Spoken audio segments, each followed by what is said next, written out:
2024 మార్చి మాసంలో మేషరాశి వారి యొక్క గోచార ఫలితాలు ఏ విధంగా ఉన్నాయి? ఈ మాసం అంతా కూడా వారు చేసే వృత్తి, ఉద్యోగ, వ్యాపారాలు, వైవాహిక జీవితం, సంతానం, ఆరోగ్యం, కుటుంబ పరిస్థితులు ఇవన్నీ కూడా వీరికి ఎలా ఉంటున్నాయి? వీరు చేసే వృత్తి, వ్యాపారాల్లో ఎటువంటి లాభాలను అందుకోబోతున్నారు? ఏమైనా సమస్యలు ఉన్నాయా? అసలు ఈ మాసం అంతా కూడా వారికి ఎలా ఉండబోతోంది? అదేవిధంగా మరిన్ని మంచి ఫలితాల కోసం వీరు ఏ దేవత ఆరాధన చేయాల్సి ఉంటుంది? ఇటువంటి పూర్తి వివరాలు వీడియోలో తెలుసుకుందాం. అన్నింటికన్నా ముందు మా ఛానల్ని మీరు మొదటిసారి చూస్తున్నట్టయితే కనుక ఛానల్ని సబ్స్క్రైబ్ చేసుకోండి. పక్కనే ఉన్న బెల్ ఐకాన్ని యాక్టివేట్ చేసుకోండి. దీనివల్ల మేము చేసే ప్రతి వీడియో నోటిఫికేషన్ ద్వారా మీ దాకా చేరుతుంది. ఇక గోచారం అంటే గ్రహచారం. గ్రహచారం అంటే గ్రహాల స్థితి, యుతి, దృష్టి, కలయిక. వీటన్నిటి వల్లనే ఫలితాలు ఆధారపడి ఉంటాయి. అయితే మార్చి మాసంలో మేషరాశి వారికి అసలు గోచారం, గ్రహస్థితులు ఏ విధంగా ఉంటున్నాయి? వారి యొక్క గ్రహస్థితి ఏ విధంగా ఉంది? ఇది తెలుసుకుంటే వీరి యొక్క ఫలితాలు ఈ మాసం అంతా కూడా ఎలా ఉంటాయి అని చెప్పొచ్చు. అయితే మార్చి మాసంలో మేషరాశి వారి యొక్క గ్రహస్థితి ఏ విధంగా ఉంది అనేది తెలుసుకుందాం. రాశ్యాధిపతి కుజుడు ఈ మాసం అంతా కూడా ఉచ్చస్థానమైన బలమైన స్థానమైన మకర రాశిలో ఉంటాడు. మేషరాశికి అధిపతి కుజుడు. ఇక 14 వరకు 15 మార్చి నుండి లాభస్థానమైన కుంభరాశిలో స్థితి పొందుతున్నాడు. రాశ్యాధిపతి కుజుడు ఈ మాసం అంతా కూడా ఉచ్చస్థానమైన బలమైన స్థానమైన మకరంలో ఉంటాడు 14 వరకు మార్చి. ఇక 15 మార్చి నుండి లాభస్థానమైన కుంభరాశిలో స్థితి పొందుతున్నాడు.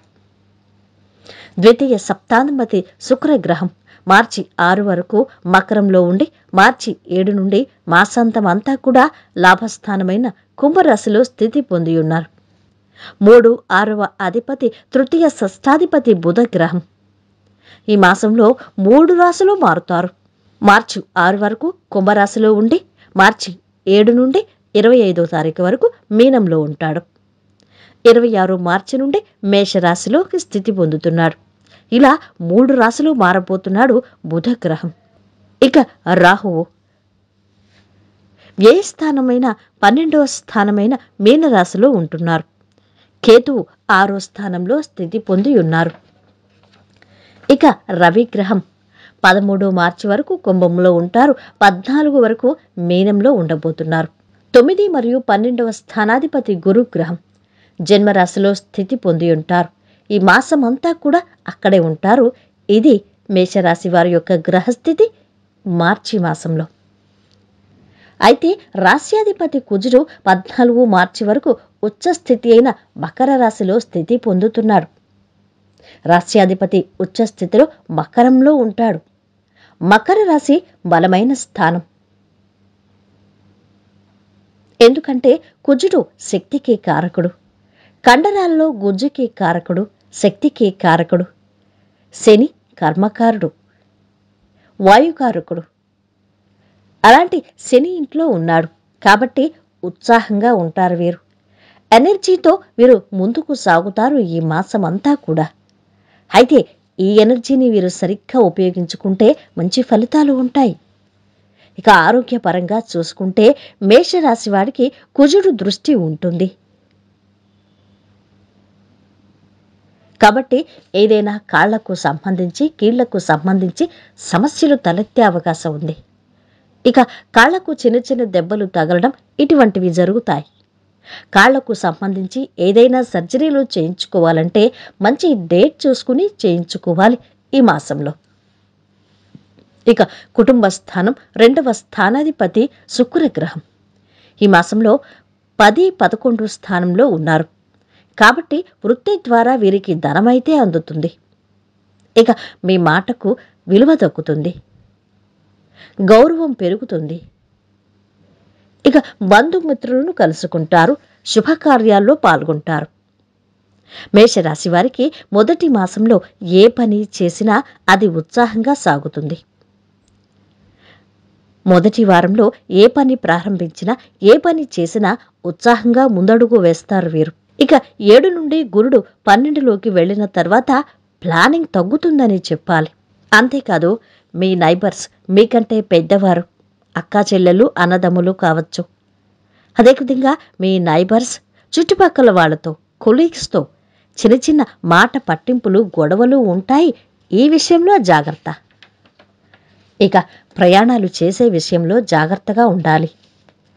ఇక విద్యార్థులు ఎవరైతే ఉన్నారో వారు కోర్సు నేర్చుకోవాలన్నా, కమ్యూనికేషన్ పెంచుకోవాలన్నా ఇది సరైన సమయం. అయితే కొత్త కోర్సులు నేర్చుకోవాలంటే మాత్రం ఒకసారి చెక్ చేసుకుని చేయాల్సి ఉంటుంది. ఇక 4వ స్థానాన్ని శుక్రుడు చూస్తున్నాడు కాబట్టి వాహన సౌఖ్యం ఉంటుంది. వీరికి సుఖ సౌఖ్యాలుంటాయి. 5వ స్థానంలో రవి. 5వ స్థానం అంటే సంతానం, ఇన్వెస్ట్మెంట్, లవ్ ఎఫైర్స్, అదేవిధంగా క్రియేటివిటీ. ఇక రవి లాభం ఏ స్థానంలో ఉంటాడు? ప్రేమలోనూ వీరు విజయాన్ని సాధిస్తారు. 14వ తేదీ నుండి స్టాక్ మార్కెట్లో పెట్టుబడి పెట్టేటప్పుడు 1కి 2 సార్లు ఆలోచించుకుని పెట్టుబడి పెట్టాలి. మార్చి 13 వరకు వీరికి మార్కెట్లో అంటే స్టాక్ మార్కెట్లో లాభాలుంటాయి. అయితే 14వ తారీఖు నుండి పెట్టుబడి విషయాల్లో మాత్రం జాగ్రత్తగా ఉండాల్సిందే. ఆలోచించి ఆచితూచి అడుగులు వేయాలి. ఇక విద్యార్థులకి మొదటి వారంలో కాస్త ఆత్మస్థైర్యం తగ్గుతుంది అని చెప్పొచ్చు. కాబట్టి జాగ్రత్త. ఇక 7వ స్థానం అంటే వివాహ జీవితం, భార్య, జీవిత భాగస్వామి, ఫారెన్, ఇలీగల్ ఇటువంటివి వస్తాయి. 7వ స్థానాధిపతి 10, 11లో ఉంటారు. కాబట్టి జీవిత భాగస్వామి ద్వారా వీరికి లాభాలు ఉంటాయి. జీవిత భాగస్వామితో సఖ్యతగా, అన్యోన్యంగా ఉంటారు. అంతేకాదు, వ్యాపార భాగస్వామితో ఒక ప్లానింగ్ ప్రకారం ముందుకు వెళతారు.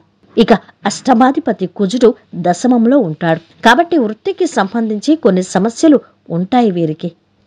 అంటే ఉద్యోగం మారాలి అనే ఆలోచనలు వస్తాయి. ఉద్యోగం మారుతామా వద్దా అనే సందేహాలు కూడా వీరికి కలుగుతాయి ఈ మాసంలో. ఇక 10వ స్థానాధిపతి శనీశ్వరుడు లాభంలో ఉన్నాడు. కాబట్టి వృత్తికి సంబంధించి భయపడాల్సిన పని లేదు. పై అధికారుల అండదండలు, సహాయ సహకారాలు మీకు ఉంటాయి. ఇక 12వ స్థానంలో రాహువు ఉన్నాడు. కాబట్టి వీరికి వృధా ఖర్చులు, నిద్రలేమి ఇటువంటివి ఉంటాయి. ఇక మీ పిల్లల ఆరోగ్య విషయంలో ఎక్కువగా ధనాన్ని ఖర్చు పెట్టడం, లేదంటే విందు వినోదాలు, షికార్లు, ఎంటర్టైన్మెంటు వీటి కోసం ధనాన్ని ఎక్కువగా ఖర్చు పెట్టడం ఇటువంటివి చేస్తారు మేషరాశివారు. ఇక ఈ మాసంలో వీరు చేయవలసిన దేవత ఆరాధన, బుధుడికి సంబంధించి వీరు పరిహారాలు ఎక్కువగా చేయాల్సి ఉంటుంది. ఇక బుధవారం రోజు ఆవులకి ఆకుపచ్చని ఆకుకూరలు తినిపించాలి. ఇక ఒకరోజు ముందుగా గురువారం నాడు పెసలు నానబెట్టి ఆ పెసల్ని బెల్లంతో కలిపి ఆవులకు తినిపించాలి. ఇక ఎగ్జామ్స్ రాసే విద్యార్థులకు, పేద విద్యార్థులకు మీ వంతు సహాయాన్ని చేయాల్సి ఉంటుంది. ఇది మేషరాశి వారి యొక్క గోచార ఫలితాలు మార్చి మాసంలో. వీడియో కనుక నచ్చినట్టయితే లైక్ చేసి షేర్ చేయండి. మరిన్ని వీడియోస్ కోసం మా ఛానల్ని సబ్స్క్రైబ్ చేసుకోండి.